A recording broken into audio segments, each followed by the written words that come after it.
Sud Radio, mettez-vous d'accord, 9h-10h, Christine Bouillot. Et on est ravis de vous retrouver sur Sud Radio jusqu'à 10h. Mettez-vous d'accord de ce mercredi 16 novembre. Aujourd'hui, on va évoquer ensemble cette crainte hier soir d'une escalade militaire autour du conflit ukrainien avec ce tir de missile qui a atterri en Pologne. Incertitude sur l'origine du tir. Tout le monde temporise. On en parle dans un instant de Trump qui fait son retour et qui annonce donc sa candidature à l'élection présidentielle américaine pour l'année prochaine.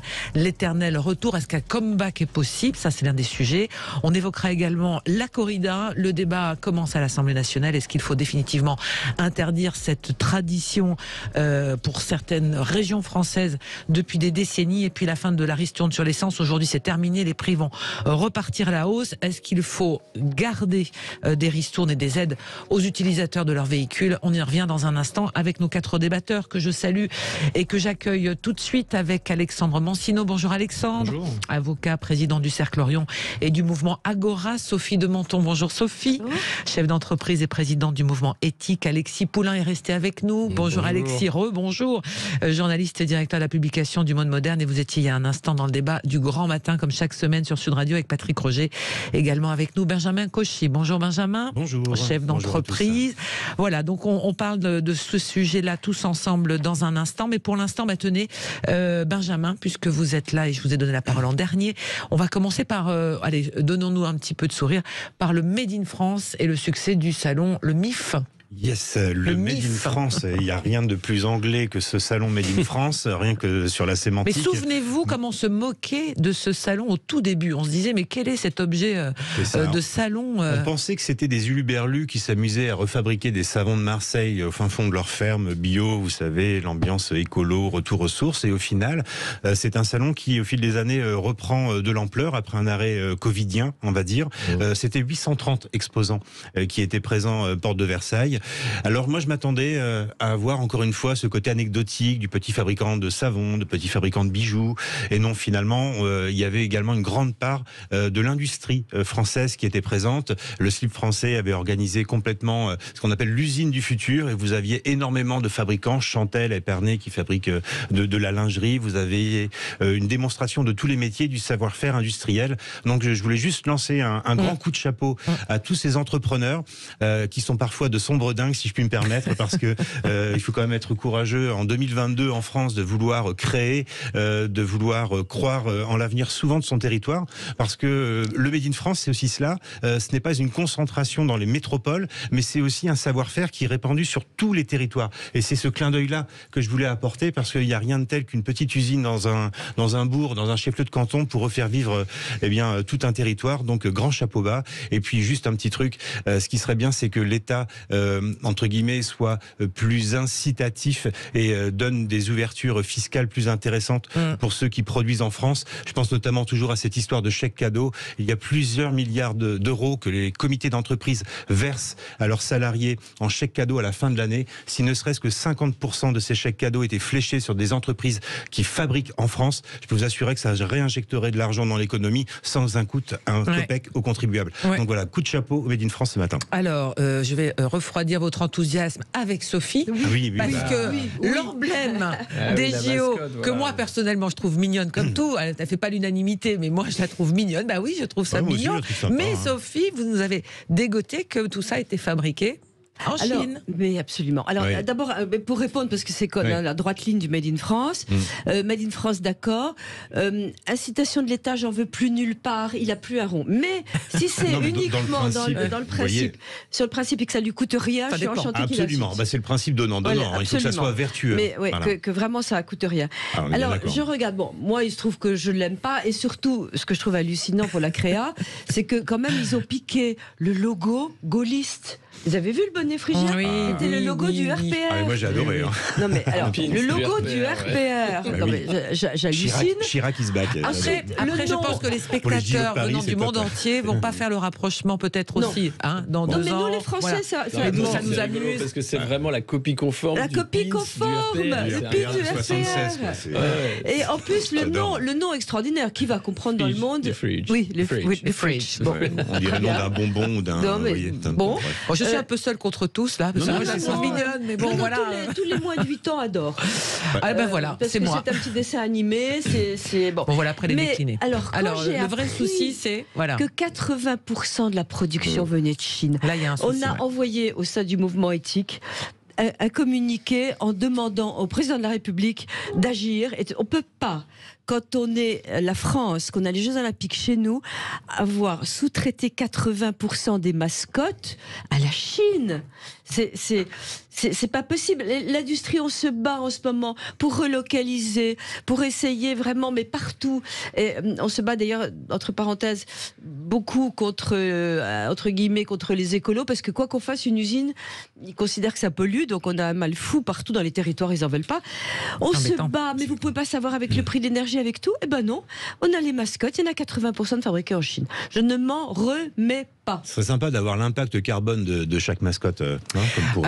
oui, alors maintenant que en tous les cas, le lièvre a été soulevé, c'est peut-être qu'il va y avoir on va dire un recadrage, mais parce que c'est pas possible.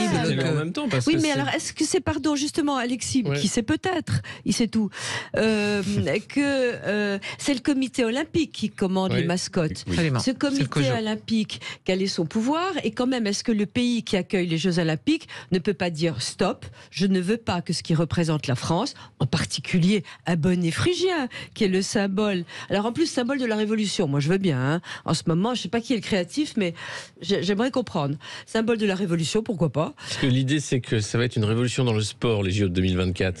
Voilà, c'est ce qui a été amené par le comité olympique. Et c'est le en même temps, parce que derrière, c'est quand même 2 entreprises françaises qui vont produire ces mascottes, et 8% de la production va être fait en France. Donc il y a un côté un peu fauné de faire croire que c'est des entreprises françaises, et que derrière... mais en même temps, enfin c'est en même temps, j'aime pas le mot. C'est en même temps, c'est complètement ça.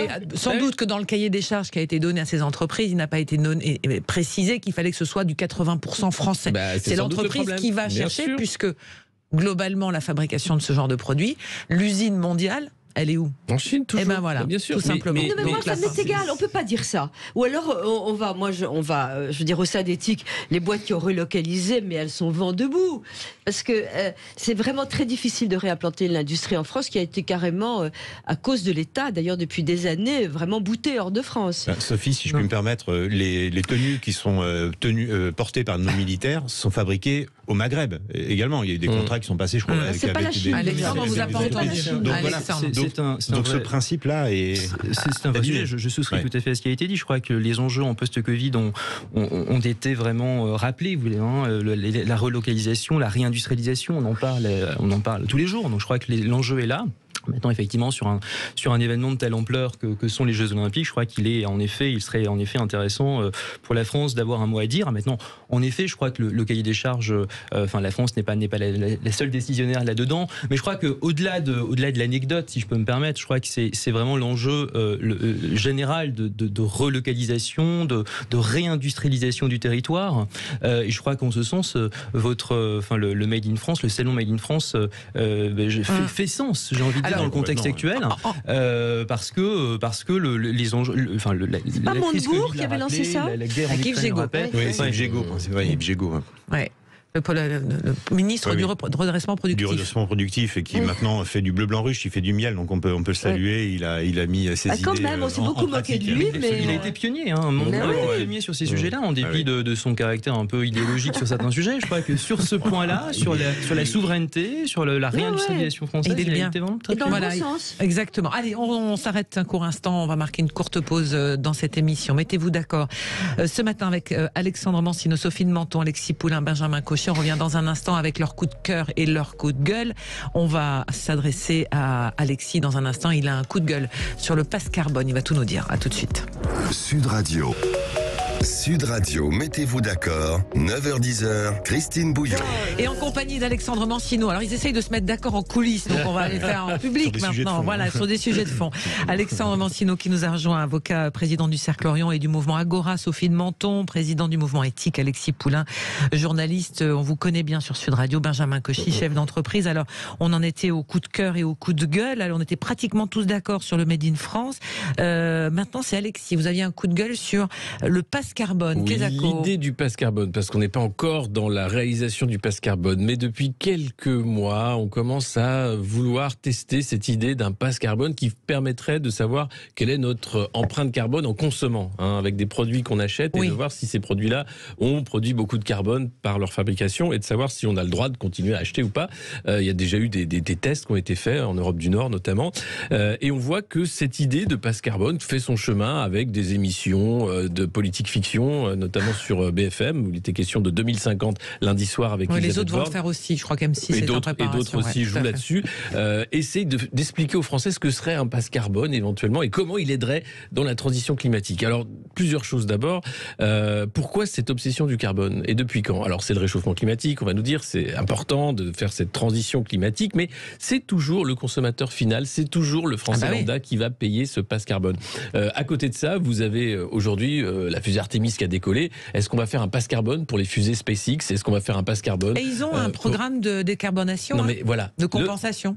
En arrivons là, c'est un nouveau marché, un programme de compensation. Et l'idée du pass carbone, c'est que finalement, vous pouvez acheter des droits à polluer. Et donc, vous allez avoir une société encore plus inégalitaire. Il y a des gens qui ont fait des fortunes de manière totalement illégale avec le droit à polluer. Il y a eu, bien sûr, déjà le scandale du marché carbone. Et là, on veut en faire un nouveau scandale en faisant exploser des inégalités avec des gens qui auraient les moyens d'acheter le droit à polluer avec des passes carbone rechargeables et des gens qui n'ont déjà pas grand-chose et qui n'auront plus rien. Et qui n'auront même plus le droit d'acheter un poulet parce que c'est trop de carbone et qu'il faudra simplement acheter une galette d'asticots.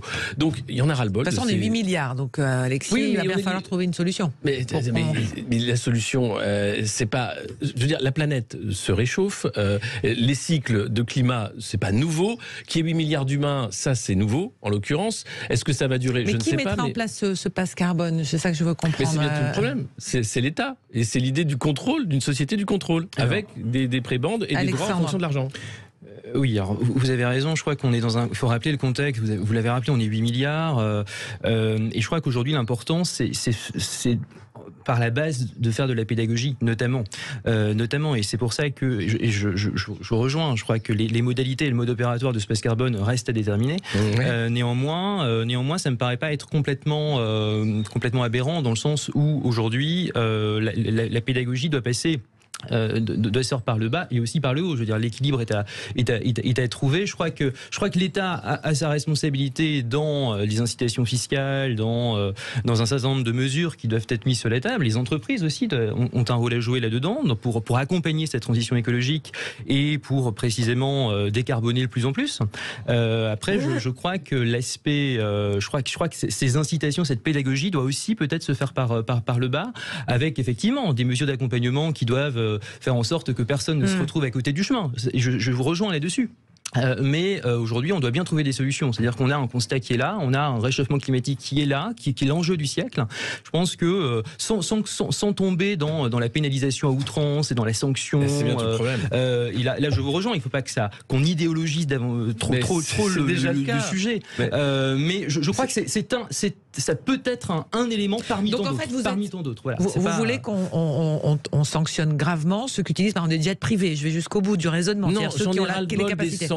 J'en ai ras-le-bol des passes, j'en ai ras-le-bol du contrôle, j'en ai ras-le-bol qu'on mette sur l'individu le poids d'un problème sociétal. Mais sur qui on le met alors? Mais le système de gaspillage capitaliste, la surproduction, non mais c'est bien au-delà de ça, mais évidemment, le problème c'est quoi? C'est de produire des mascottes en peluche en Chine, Pourquoi des faire il me venir... montre? Ah oui, bon. Non, parce qu'on parlait de ça tout à l'heure, mais d'importer du charbon d'Afrique du Sud et d'Australie, du gaz naturel liquéfié, et ensuite de dire non mais attention, il faut rouler à 110 km/h. Il y en a ras-le-bol en fait des passes, des limitations, des trucs. Alors, sur le 110, soyons précis, c'est une idée, une incitation, parce qu'ils savent très bien que si c'était par la contrainte, ça pèterait. Elisabeth Borne a dit pas de contrainte. Mais heureusement, parce qu'elle a compris. Sinon, c'est un moment gilet jaune de nouveau. On va avoir le litre d'essence à 2 euros. Et on va refaire le 80 km/h sur les Mais moi, je suis complètement d'accord avec Alexis sur 80% de ce qu'il a dit. Mais moi, je vais même plus loin parce que, oui, non, c'est vrai. Mais il y a quelque chose qui devient absurde, c'est que l'écologie devient contre-productive. Je ne sais pas comment sont ceux qui nous écoutent, mais je n'en peux plus. Je veux dire qu'en plus, il y a une telle aberration d'un point de vue du bon sens, de voir à quel point on est là en train de trembler pour savoir où on va, dans quelle poubelle on va mettre le sac avec plastique. l'été qu'on a passé, Sophie, pardonnez-moi, avec l'été qu'on a passé. Non mais attendez, c'est pas le sujet. C'est que la Chine, l'Inde, les continents, 90% de la planète, on est exemplaires. On est exemplaires. Alors, il faut continuer à l'être. Mais on est fou. D'ailleurs, on fait un colloque à éthique le 14 décembre sur des web radios sur l'obscurantisme vert. Parce que le titre est formidable, c'est le livre d'Yvo Côte. Je veux dire qu'il y a un moment, stop. Et puis, on n'en peut plus. Qu'est-ce que ça veut dire qu'il n'y a pas ce carbone? On empêche les usines de relocaliser parce que c'est pas écolo, elles savent plus quoi faire. Alors que du coup elles vont fabriquer en Chine ou ailleurs. Je veux dire qu'on est dans un non-sens absolu. Et je crois qu'il faut arrêter d'emmerder les Français. Et qu'il faut vraiment, effectivement, continuer à les alerter. Je suis d'accord, on a eu un été chaud. Et on aura peut-être un hiver très froid. Parce qu'il paraît que c'est contracyclique. Donc oui, maintenant, on ne va pas sauver la planète avec le passe carbone en France. Non. Voilà. Alexandre. Mais c'est le vrai sujet. C'est-à-dire que le passe carbone peut être un élément qui peut faire partie de la solution finale. Après, le sujet, mais justement, c'est un jeu de mots. Mais le problème, il est systémique et je vous rejoins. Il ne faut pas complètement mettre de côté ça. Je crois que les solutions peuvent passer par la base. Après, je suis d'accord. Au Cercle Orient, on est pour une écologie très pragmatique, c'est-à-dire on s'oppose à tout type d'idéologie. Et le vrai problème en France, c'est que l'écologie, pendant des années, notamment avec les partis verts que vous mentionnez, sont dans de l'idéologie, sont dans du dogme et sont absolument pas dans des solutions pragmatiques qui sont en phase avec les enjeux. Est-ce qu'on peut vraiment dire ça en sachant qu'il y a quand même eu des messages qui ont été envoyés il y a des dizaines d'années sur ce qui est en train de se passer? Malgré tout, enfin, je prends la défense des écologistes parce que je comprends bien. Il y a le nounours sur un glaçon qui dérive, qui fait pleurer tout le monde. Ça fait des années. Le pôle se réchauffe. Les glaciers dans 30 ans, Sophie, il n'y a plus de glaciers en Europe. Le Groenland, ça s'appelait Greenland. Donc il y a aussi une culture. On ne peut pas remettre en question le réchauffement du climat. Je ne remets pas en question. Je dis qu'il faut mais on peut poser garder. la question de l'activité humaine et son pourcentage dans ce réchauffement, parce que ce sont des cycles. Non, on ne peut pas dire ça. Le GIEC est assez précis là-dessus. Je pense que là, vous êtes dans l'obscurantisme, dans des théories qui sont quand même absolument pas. L'activité humaine est à 80% responsable de ce qui est en train de se passer. Selon le GIEC, ok. Selon le GIEC, est quand même 1000. Enfin, je veux dire, qui va aujourd'hui, un volcan qui éclate, c'est l'activité humaine. Si vous relisez les rapports du GIEC, si vous relisez les rapports du GIEC, on devrait déjà avoir les pieds dans l'eau. Si vous relisez les rapports du GIEC il y a 30-40 ans, ça c'est ce que vous dites. En termes de prévision, c'est ce qui est dit par des théories. On est de toute façon sur une courbe, on est sûr, il y a un réchauffement, ça c'est sûr. Je ne le nie pas, et ça, l'obscurantisme, ce serait de le nier. Non, il y a un réchauffement climatique. Maintenant, la question du poids de l'activité humaine, c'est ce qui est derrière nous. C'est la révolution industrielle. C'est ce qu'on a fait nous en tant que nation développée. Partiellement. Beaucoup, notamment. Maintenant, quand vous êtes 8 milliards d'êtres humains sur la planète, il y en a très peu qui se soucient de l'écologie dans ces 8 milliards. Très peu. Mais justement, c'est ça qui doit changer. On est dans un changement. C'est pas le passe-carbone qui va on est dans un changement de paradigme. Et je crois que les humains ont aussi une responsabilité évidente dans le réchauffement climatique. Donc attention, faut pas non plus faire de la contre-vérité. Je crois qu'aujourd'hui, on est, et le Covid l'a rappelé, la guerre en Ukraine implique aussi un certain nombre de choses. Je crois que le changement paradigmatique majeur dans lequel nous sommes implique que chacun prenne ses responsabilités, humains, entreprises et personnes publiques, pour répondre de manière pragmatique à l'ensemble de cette problématique. Est-ce qu'on pourrait dire que le carbone n'est pas un polluant, que c'est un élément de la vie, que c'est aussi, on est en train de faire croire aux gens, c'est la vie sur Terre, le carbone n'est pas un polluant. Non, mais c'est ça, parce que c'est-à-dire que vous avez le méthane, par exemple, dont on va très peu parler, mais qui est aussi un polluant, et vous avez des lobbyistes à Bruxelles qui sont très doués pour faire en sorte que les pics de pollution que nous connaissons et qui envahissent les poumons des enfants des villes et en France en particulier. C'est les usines de charbon allemandes. Particules fines. Non, il n'y a pas que ça. Il n'y a pas que ça. Il n'y a pas que ça. Il n'y a pas que Paris, Alexis. Quand vous avez des épisodes de pollution à Toulouse, c'est pas l'Allemagne qui nous pollue. Mais à Toulouse, vous devez avoir des particules fines aussi. Bah oui, on a des pics de pollution, mais il y en a partout dans chaque ville française. C'est pas que l'Allemagne, c'est pas que ça. C'est une activité humaine humaine qui génère cette pique de Mais la pollution. pollution, oui, c'est l'activité humaine, la pollution, évidemment. Donc mais la on laisse pollution, faire. c'est autre chose que le réchauffement climatique. Le problème, c'est qui on laisse faire d'abord. Ensuite de ça, il faut remettre absolument. C'est bien d'alerter la planète, mais il faut remettre quand même les choses dans un contexte normal. Et actuellement, l'interventionnisme de l'État avec des injonctions contradictoires est inefficace, complètement.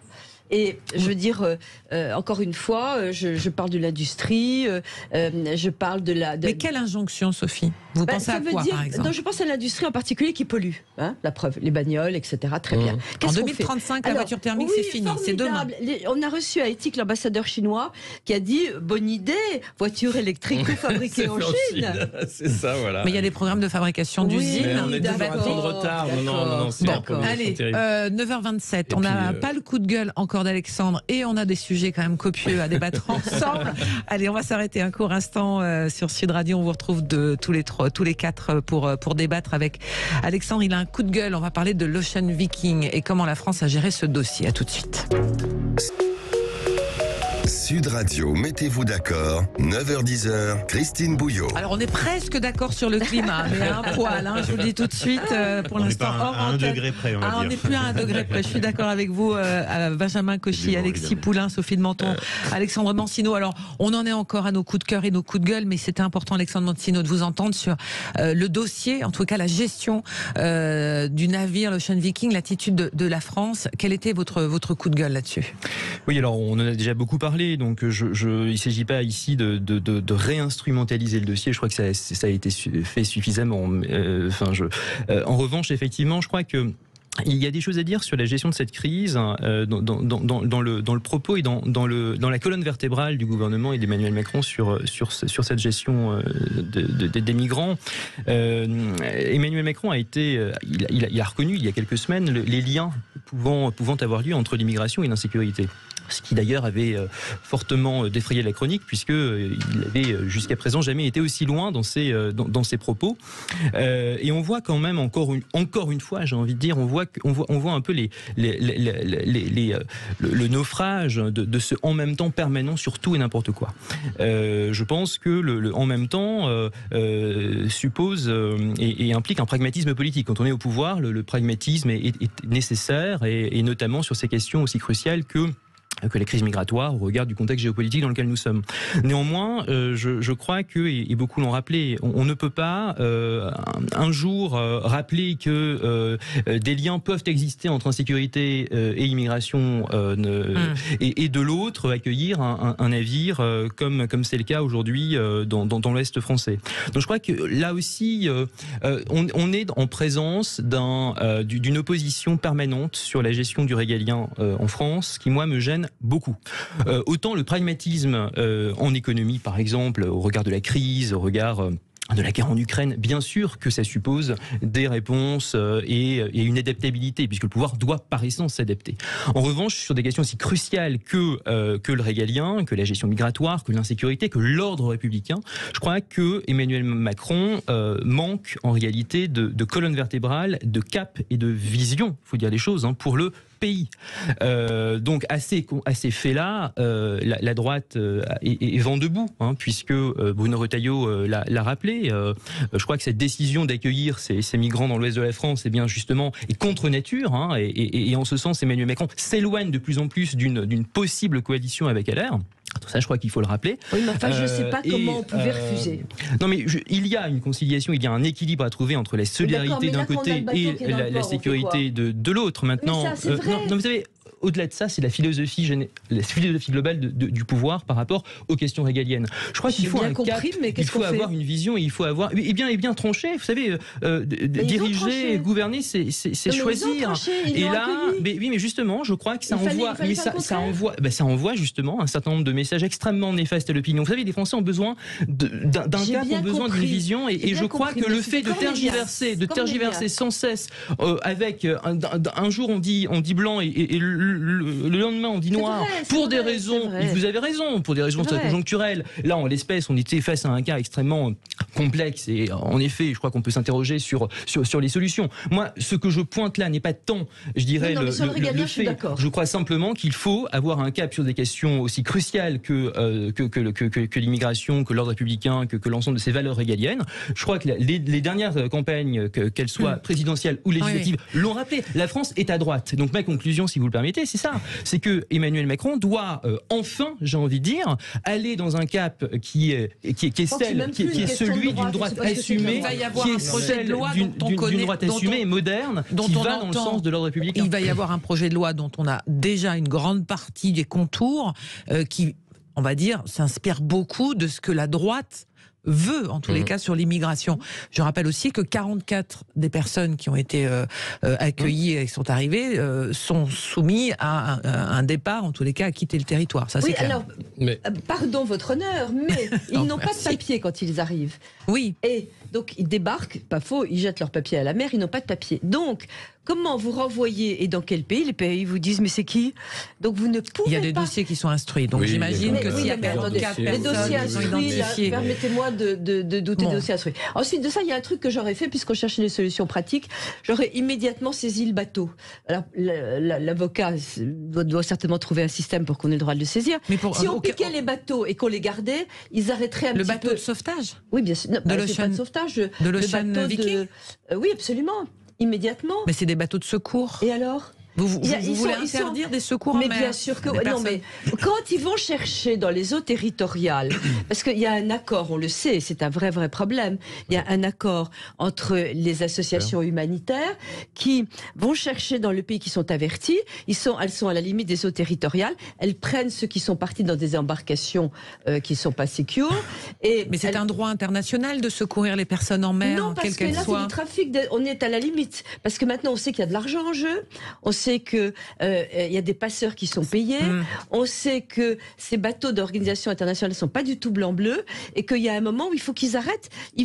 C'est devenu un métier. Non, mais ça, il y a des enquêtes qui sont faites. C'est un système, mais la réalité, c'est 3000 noyés disparus en mer Méditerranée rien que pour 2021. Des chiffres, c'est des chiffres terribles quand même. C'est des chiffres terribles, et puis surtout, c'est des chiffres dont c'est une estimation. On les empêche de partir. On n'a pas les tampons de visa au départ. Mais surtout, voilà, on a quand même un système mafieux de trafic, de trafic d'humains. De trafic, mais de mettre les associations comme Ocean et SOS Méditerranée dans le bateau, pas les associations, les bateaux. Non, le problème, c'est les gardes-côtes libyens qui sont financés en partie par l'Union européenne, qui font partie, pour certains, de ce trafic. C'est ça le sujet. Et qui vont faire en sorte de toucher sur tous les fronts. Et le problème aujourd'hui, c'est que c'est une crise migratoire qui existe depuis des années. Jean-Claude Juncker, l'ancien président de la Commission européenne, avant de partir, avait dit il faut qu'on règle ce problème. Il n'y a rien qui a été fait. Les États européens ne veulent pas parler de quotas. Là, avec l'Ocean Viking, quelle est la réaction de la France? C'est de pointer du doigt de l'Italie en disant c'est nul ce qu'ils font. Enfin, ça ne change pas. C'est-à-dire, mais bien sûr, l'Italie qui avait, rappelez-vous, il y avait l'opération Mare Nostrum à une époque où l'Europe finançait des navires de secours en mer. Donc c'est un sujet qui n'est pas traité par les États européens et qui n'est traité que sous le coup du sentiment, de l'émotion, parce qu'il y a un débat d'un seul coup qui arrive, parce qu'il y a des noyades, parce qu'il y avait le petit Elan, rappelez-vous, parce que voilà, et d'un seul coup on en parle. Sauf que c'est des flux permanents, c'est un problème permanent et c'est un problème dans les pays de départ. Parce que la Libye, je ne vais pas vous refaire le dessin, mais il y a eu une intervention française de l'OTAN, et depuis, c'est un État en faillite.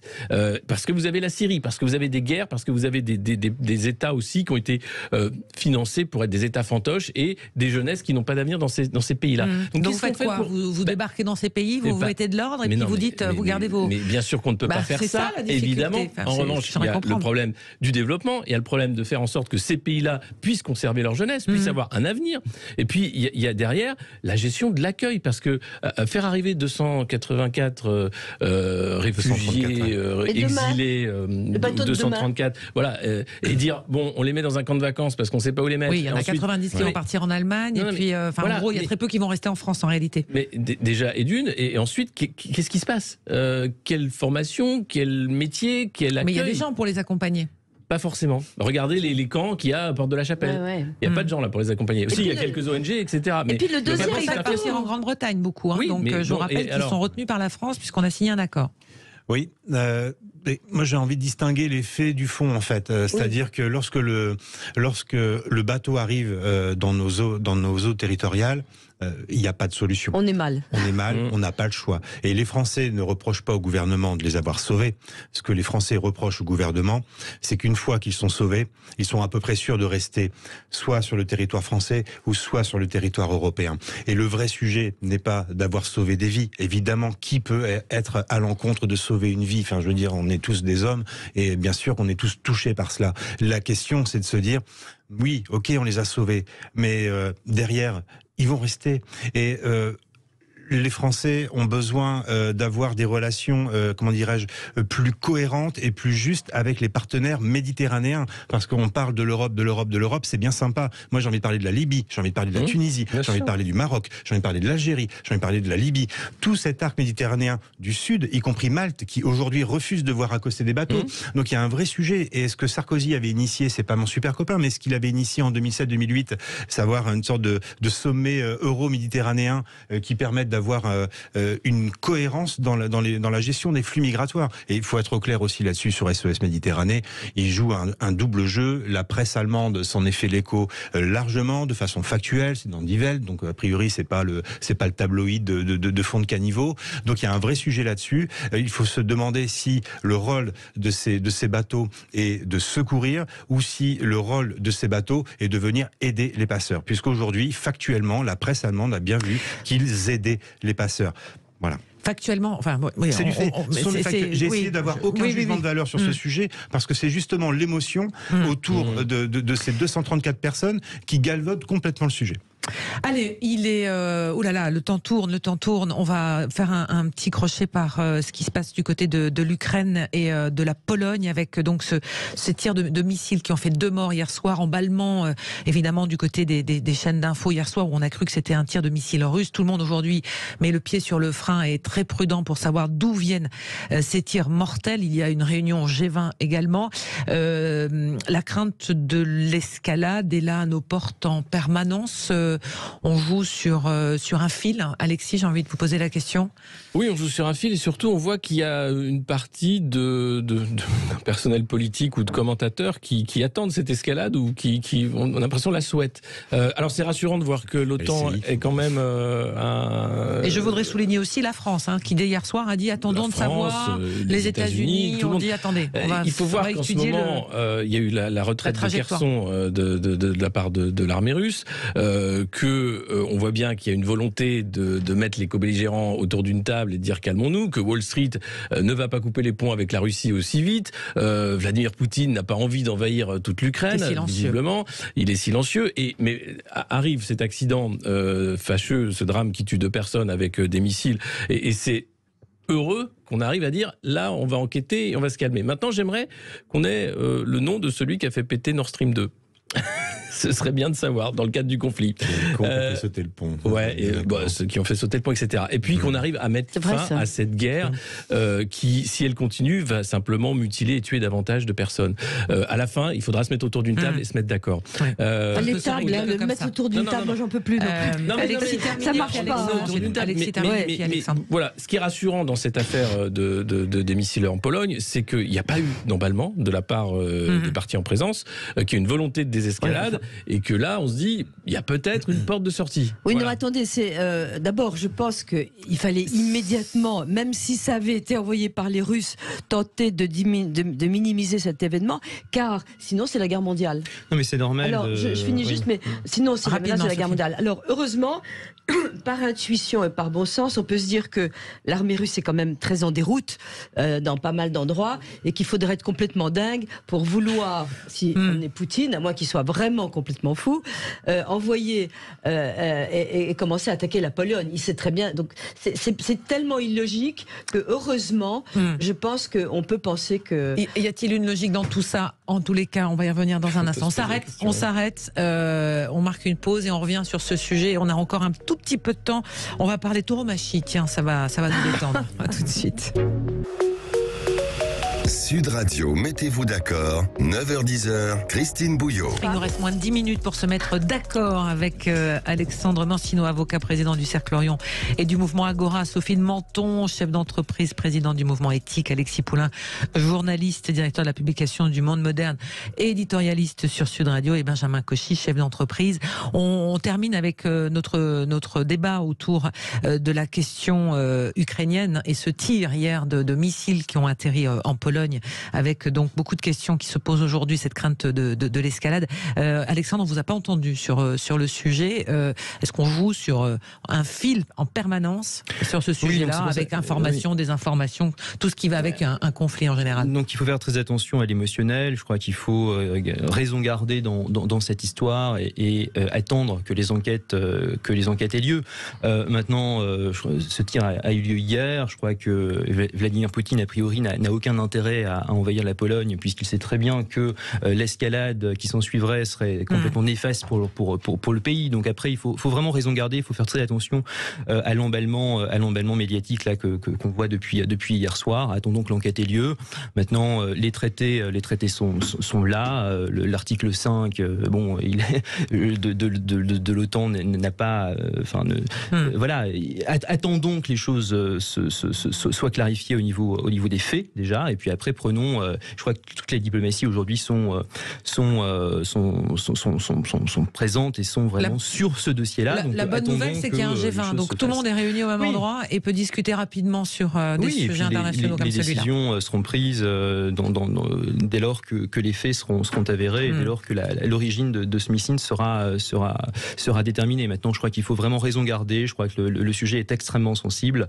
Mettons, et je crois que vous l'avez rappelé, le G20 peut être aussi l'une des voies de sortie de cette crise. Ouais. Je crois qu'il faut faire vraiment très attention, mettre tous les acteurs autour de la table, parce qu'il est vraiment temps que l'ensemble des parties prenantes puissent se mettre d'accord et trouver une issue spécifique à ce conflit-là. Je crois qu'il en va dans l'intérêt vraiment de l'Europe et de la Russie aussi. On va sortir les banderilles maintenant avec un autre sujet.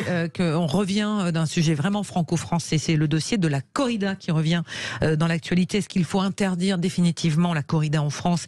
Le débat s'installe à l'Assemblée nationale. Projet de loi du député de la France Insoumise, Émeric Caron, qui veut interdire purement et simplement la corrida. Et c'est une niche parlementaire ensuite qui sera débattue la semaine prochaine, le 24 novembre. Alors c'était Éric Dupond-Moretti qui devait défendre la position du gouvernement en disant que le gouvernement ne suivrait pas. Du coup, on a dit il est trop aficionado, il aime la tauromachie, il l'a affiché clairement. C'est un peu gros, donc on va mettre Dominique Faure, secrétaire d'État à la ruralité, qui va donc faire son entrée dans l'arène politique. Est-ce qu'il faut interdire, oui ou non, la tauromachie, la corrida en France? Benjamin Cauchy. Non, il faut pas l'interdire. Il faut pas l'interdire parce que c'est une tradition ancestrale qui arrive du Moyen-Âge espagnol, qui est arrivée au 19e siècle à Bayonne, qui s'est répandue dans tout au travers de la chaîne pyrénéenne pour redescendre sur le bassin méditerranéen. C'est arrivé de l'Espagne des deux côtés. Ça correspond également à tout un écosystème. Il y a des éleveurs, un taureau de combat, ça broute 1 hectare par an. Ça participe également à l'éco-pâturage. Et puis j'ai envie de dire, mais arrêtons d'aller abîmer ces traditions, ces cultures qui font du lien. Je vais donner l'exemple de la ville de Béziers. Lorsque vous allez dans les arènes de Béziers, vous avez tout type de population dans ces arènes. Vous avez toute la ville de Béziers, par exemple, qui se retrouve autour de la corrida. Il n'y a plus de différence sociale, il n'y a plus de différence religieuse, il n'y a plus de différence économique. Ils se retrouvent autour d'une tradition, d'une culture commune. Donc laissons ces traditions. Et c'est certainement pas le moment d'emmerder les Français avec ça. Sophie? Alors là, malheureusement, je ne vais pas être d'accord du tout. Je trouve... non, mais il y a deux choses. Premièrement, je trouve que c'est un sujet complètement transparti. Ça n'a rien à voir avec les écolos. Je ne suis pas du tout... je veux dire, c'est absolument apolitique. La souffrance animale me touche terriblement. J'ai assisté à des corridas. Je trouve ça horrible. La mise à mort du taureau, je trouve ça horrible. Donc, je pense que c'est pas à l'Assemblée nationale de juger ça, parce que c'est vraiment, à la limite, faites un référendum. Voulez-vous que, je veux dire, non, mais déjà sur l'immigration, alors sur la corrida. Ça va avec, mais une corrida. Non, mais je pense que, voilà. Alors l'interdire, je suis toujours embêtée. Est-ce qu'il n'y a pas des moyens entre, en l'occurrence, peut-être. Il y a des corridas sans mise à mort du taureau. Oui, voilà. Est-ce qu'on peut pas s'amuser aux courses de vachettes dans les villes, etc. Donc Sophie n'est pas pour. Non, je déteste ça. Non, je crois qu'il faut là aussi, l'État ne peut pas se mêler de tout. Hein, donc je crois pas que ce soit au rôle de l'État de légiférer là-dessus. Je crois qu'on a des problèmes beaucoup plus cruciaux à gérer en France. Maintenant, vous avez raison. Je crois qu'il faut rappeler que la tradition qu'on a autour de la pratique est quand même ancestrale. Et je crois que comme tout type de tradition, ça permet de créer du lien. Et je crois que dans un contexte où le lien social se délie de plus en plus, c'est une tradition parmi tant d'autres, hein, bien évidemment. Oui, enfin les courses de chiens, on les a arrêtées quand même. Les batailles de chiens aussi. Il y avait des trucs horribles qui étaient traditionnels. Oui, non, mais d'accord, mais si vous voulez, je crois qu'il faut quand même rappeler que historiquement, on est quand même dans une pratique qui crée du lien et je crois qu'on en a besoin. Est-ce que la tradition, Alexis Poulain, pour porter les stockades, pour ou contre la corrida? Je peux sortir tous les termes de la corrida, là. Oui, non, mais c'est le problème du jacobinisme français. C'est à la région de décider. Enfin, c'est quelque chose de régional, c'est quelque chose qui fait partie d'une culture, c'est quelque chose qui est partie d'une identité. Qu'est-ce que on va au national dire à des gens on est tous d'accord là-dessus. Moi, c'est pas mon truc. Moi, personnellement, parce que j'aime pas ça. Enfin, la mise à mort du taureau me. Vous n'y allez pas en fait. Non, j'y vais pas. Et donc vous regardez pas. Je comprends. Mais vous ne voulez pas qu'on interdire aux gens qui aiment ça d'y aller. Non, je comprends que pour des gens, ce soit normal et que ce soit leur culture et que ce soit quelque chose avec quoi ils ont grandi et le vouloir interdire ça de manière centralisée, c'est pas normal. C'est là où il y a un truc déconnant. Après, sur la souffrance animale, oui, il y a un vrai débat. Mais c'est ce que défend Émeric Caron. Il dit ça commence aussi par là. Mais ça commence par les moustiques avec Émeric Caron. Donc ça va être quoi? Ça veut dire que demain, excuse-moi Alexis, mais demain on va interdire aux Français de manger de la viande. Il y a des surmulots. Parce qu'il faut tuer des animaux pour manger de la viande. Bah oui, mais il y a plein de gens comme ça. Mais il y a beaucoup de gens qui sont devenus végétariens pour ça, évidemment. Mais il faut que ça soit un choix. Mais c'est un choix, voilà. Mais pas quelque chose d'imposé de manière centralisée. Expliquez-moi pourquoi ce sujet, parce que ça fait des années qu'on parle d'interdire la corrida, que c'est un sujet qui revient régulièrement, où on demande à chaque personnalité politique, pourquoi ce sujet fait aussi peur? Ça concerne des territoires qui sont... Il fait pas peur, je pense qu'il politiquement, je parle, il clive énormément. Mais parce que c'est quelque chose... C'est quoi? C'est les gens des villes, c'est Paris la province, non, c'est les gens des villes. C'est culturel, c'est-à-dire il faut respecter les gens dans leur choix. Et je suis désolé, on pourra interdire la moule frite à Lille alors? Mais bien sûr, c'est ça. Après, qu'est-ce qu'on va interdire d'autre de symbolique en fait dans un territoire? Et ça, c'est grave parce que c'est quoi? C'est gommer encore davantage les particularités, c'est gommer encore l'identité, c'est aller encore plus loin. De droit, Alexandre, la particularité, le fait que des traditions durent depuis longtemps, est-ce que tout ça... C'est pas pour ça qu'elles sont bonnes. Hein. C'est sur là-dessus aussi que les villes taurines défendent aussi la position du fait que c'est des traditions ininterrompues. Oui, je crois que encore une fois, les particularismes des régions doivent être rappelés, et je crois qu'on est en France dans une opposition un peu systémique entre Paris et les provinces. Je crois qu'on peut pas évidemment simplifier le débat à outrance, mais je pense que, et vous l'avez rappelé, on a besoin en France de rappeler un certain nombre de valeurs, de traditions. Je crois que l'identité est extrêmement fragilisée dans le contexte actuel que nous connaissons. L'identité de l'animal est passée dans la loi. Maintenant, c'est une personne. C'était un meuble avant. Donc c'est assez récent à l'Assemblée nationale. Et la loi a été renforcée sur la maltraitance. Il y a des brigades spécialisées. Quelqu'un qui bat son chien, et je trouve ça formidable, risque d'aller en tôle. Par contre, filer des banderilles à un taureau, le faire souffrir à mort en public, que tout le monde applaudisse, ouais, youpi, et on le tue à la fin. Pardonnez-moi, je comprends pas. Oui, mais oui, d'accord, mais faut-il du coup, forcément interdire et sanctionner. Je crois pas. Ça veut dire qu'il faut interdire l'abattage. Où va-t-on après? Il ne souffre pas en principe dans l'abattage. Les animaux, en principe. Non, mais bien sûr que c'est difficile. Non, mais... Je vous dis, j'ai pas la solution. Ça n'a pas à être à l'Assemblée. Dans les fermes, comment on tuait les poulets à une époque. Juste relativiser. On est en train effectivement de pleurer contre des taureaux. La question est de savoir aussi, est-ce que c'était bon moment pour en parler finalement de la corrida? Et est-ce qu'il n'y a pas d'autres sujets majeurs? Il y a une corrida politique bien plus importante. Est-ce qu'il n'y a pas d'autres sujets majeurs que celui de la corrida? Il n'y a jamais de bon moment. Oui, mais pour le coup, les écolos nous font quand même une ribambelle depuis des mois.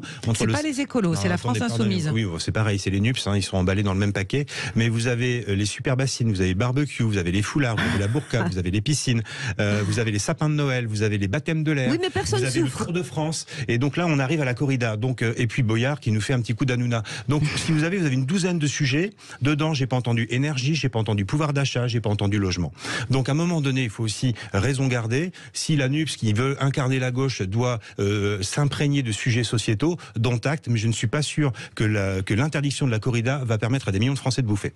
Donc voilà. là, Désolé, c'est un parti pris, Alexis, mais je suis désolé, à un moment donné, il faut prioriser les priorités. Moi, je suis contre le fait qu'on interdise une pratique. Il faut laisser un peu d'autogestion aux régions et aux gens, simplement dire, voilà, peut-être que dans quelques années, on passera à autre chose, ou peut-être que dans quelques années, on gardera les arènes et on aura des combats de gladiateurs si on continue comme ça. Il faut se débrouiller, pour que ça diminue, il faut se débrouiller pour trouver des solutions. Allez, le débat se déplacera à l'Assemblée, on en reparlera la semaine prochaine puisque le projet de loi sera examiné le 24 novembre, ça nous donnera lieu à de belles discussions. Merci à tous les quatre. On était presque d'accord sur presque pas tout. Et on se retrouve demain. Dans un instant, notre invité média, c'est Nathalie Renaud. On va parler foot sur Sud Radio. À tout de suite.